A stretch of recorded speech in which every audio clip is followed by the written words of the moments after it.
21वीं शताब्दी के युद्ध पानी के मुद्दे को लेकर लड़े जाएंगे। 1995 में वर्ल्ड बैंक के तत्कालीन वाइस प्रेसिडेंट डॉक्टर इस्माइल ने यह बात कही थी। आज 30 साल बाद डॉक्टर इस्माइल की यह बात सच होती दिख रही है। पानी के मुद्दे को लेकर ही नहीं, पानी को हथियार भी बनाया जा रहा है। आज हाल ही में चाइना ने दुनिया के सबसे बड़े डैम और हाइड्रो इलेक्ट्रिक प्रोजेक्ट को मंजूरी दे दी। करीबन 140 बिलियन डॉलर की लागत से बनने वाली यह मेगा डैम से चाइना हर साल 60 गीगावाट तक की बिजली पैदा करने की उम्मीद कर रहा है। यह आउटपुट दुनिया के मौजूदा largest dam the three gorges dam के मुकाबले 3 गुना ज्यादा है।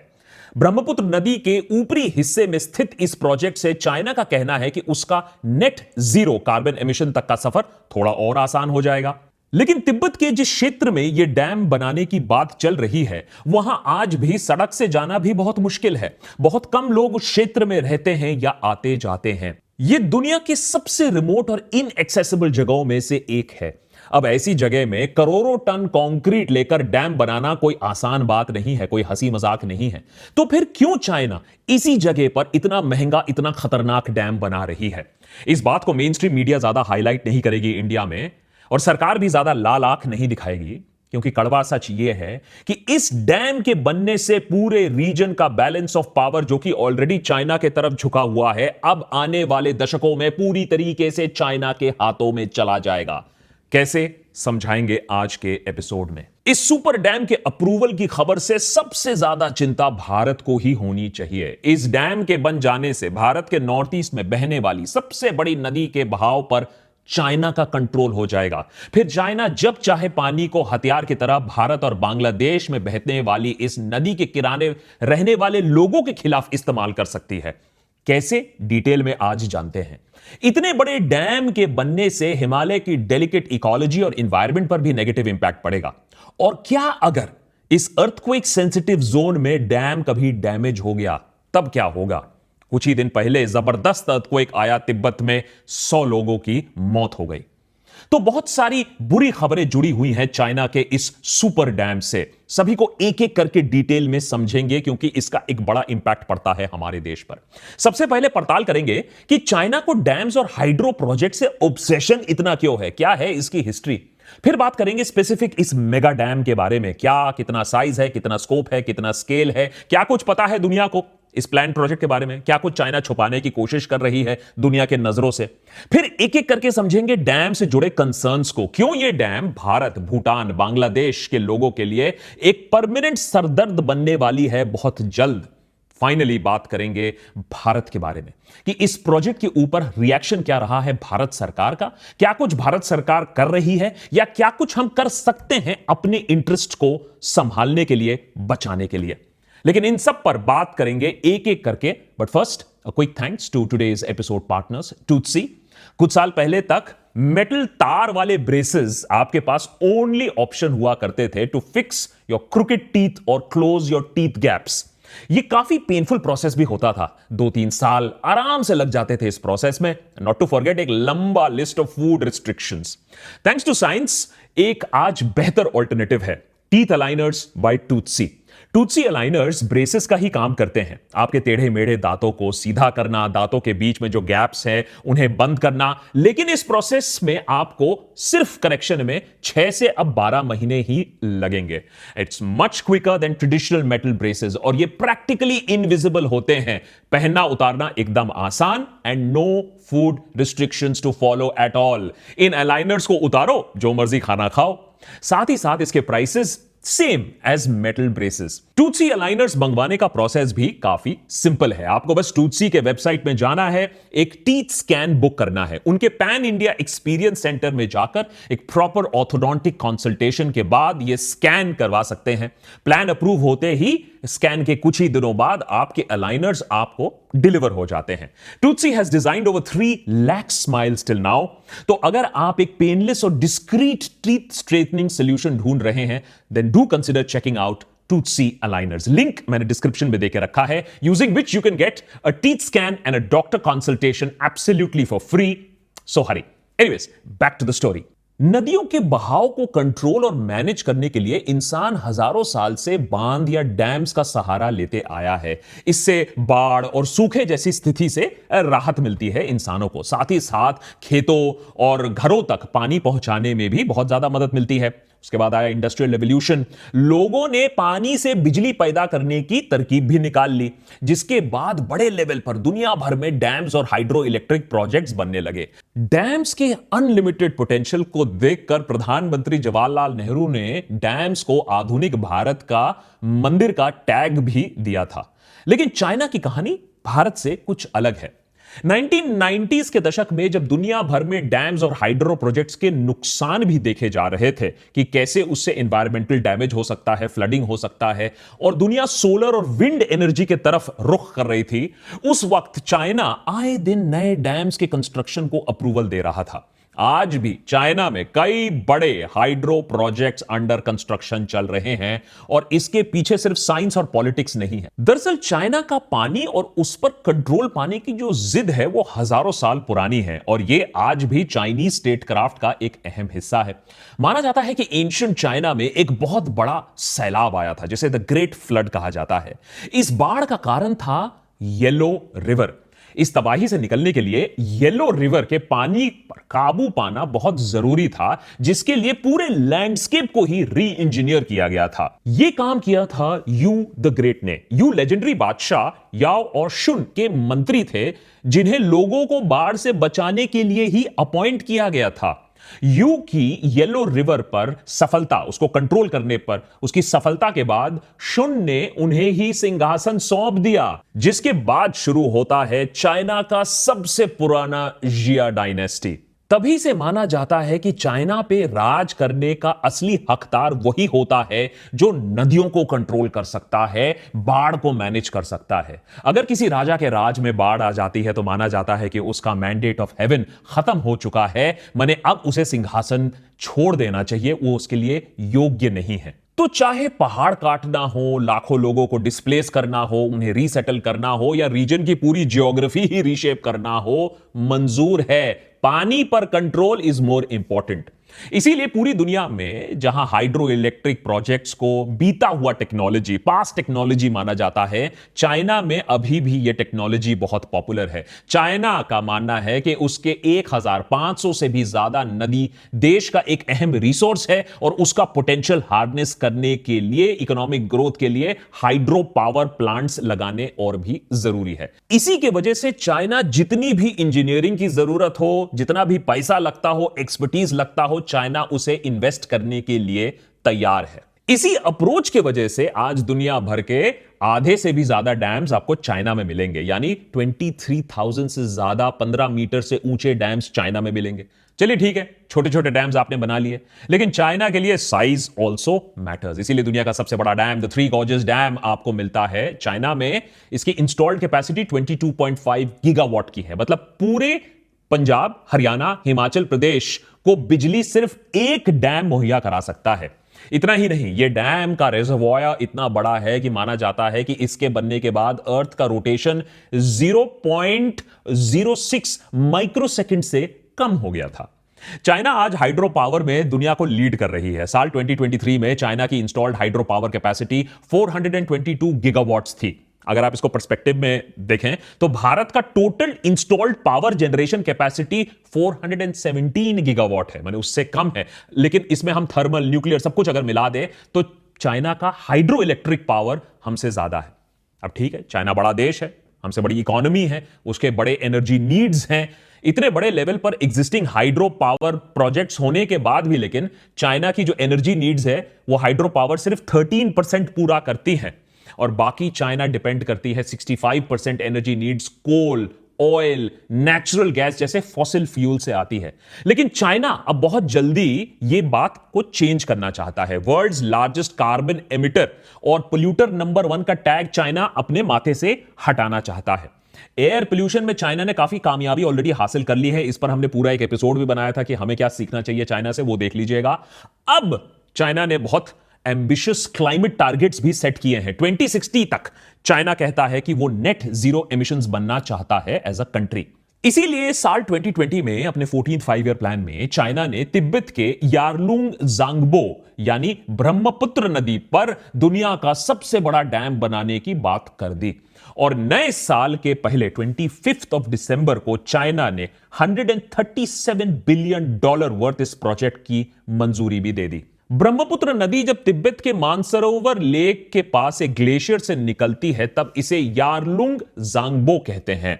लगभग 1200 किलोमीटर तक ये ईस्ट की तरफ बहती है। यह नदी अचानक फिर एक शार्प यू टर्न लेती है नामचा बरुआ पीक के पास। इसके बाद यह थोड़ी दूर साउथवर्ड फ्लो करती है चाइना के मिडोग काउंटी और उसके बाद अरुणाचल प्रदेश में एंटर करती है। फिर आसाम से घुसने से पहले सियांग लोहित और दिबांग रिवर्स से मिलकर माइटी ब्रह्मपुत्र बनती है और अब ब्रह्मपुत्र वेस्टवर्ड्स फ्लो करती है एक शार्प लेफ्ट टर्न लेकर जमुना के नाम से बांग्लादेश में एंटर करती है, जिसके बाद गंगा और ब्रह्मपुत्र एक साथ सुंदरबन डेल्टा बन जाते हैं और बे ऑफ बंगाल से मिल जाते हैं।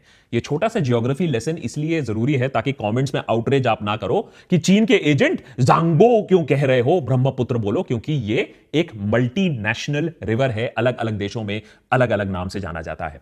चाइना डैम बना रहा है अब, चलिए ठीक बात है, मुबारक हो, कॉन्ग्रेचुलेशन। लेकिन प्रॉब्लम यही आती है मल्टीनेशनलिज्म में।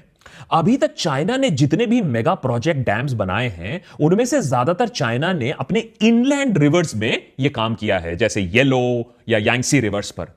लेकिन जांगबो एक मल्टीनेशनल रिवर है। इसका मामला थोड़ा ज्यादा कॉम्प्लिकेटेड और ट्रिकी हो जाता है क्योंकि अपर रिपेरियन जो देश हैं, यानी वो देश जहां से नदी का बहाव आता है, अब वो अगर नदी के बहाव के साथ कुछ भी छेड़छाड़ कर देते हैं, इसका सीधा खामियाजा लोअर रिपेरियन कंट्रीज पर पड़ता है। बायलैटरल टाइज इफेक्ट हो सकते हैं, सालों तक मतभेद चल सकते हैं, वाटर शेयरिंग को लेकर एक डिस्प्यूट हो सकता है। इंडिया ने ऑलरेडी यह बांग्लादेश के साथ देखा हुआ है। चाइना सालों से ही जांगबो नदी को काबू भी करना चाहता था। चाइनीज ट्रेडिशन में जांगबो को एक रोग रिवर के रूप में भी देखा गया है क्योंकि यह नदी चाइना के बाकी मेजर रिवर की तरह वेस्ट टू ईस्ट फ्लो करता दिखता तो है, लेकिन अचानक यह एक रोग यू टर्न भी लेता है। चाइना आज इसी यू टर्न पर, जिसे एक ग्रेट बेंड कहते हैं, वहां यह डैम का निर्माण करना चाहता है। हालांकि उसकी यह ख्वाहिश कई दशकों पुरानी है, माने the wish is not new, लेकिन इंटरनेशनल रीजनल टेंशन के चलते, फ्रिक्शन के चलते, डैम की लोकेशन, उसकी इनएक्सेसिबिलिटी के चलते चाइना ने इस पर आज तक काम नहीं किया था। लेकिन अब चाइना को लगता है कि उसके पास वो इंजीनियरिंग माइट, वो एक्सपर्टीज, वो पैसा, वो पॉलिटिकल पावर, वो विल है जांगबो के पानी को भी कंट्रोल करने के लिए।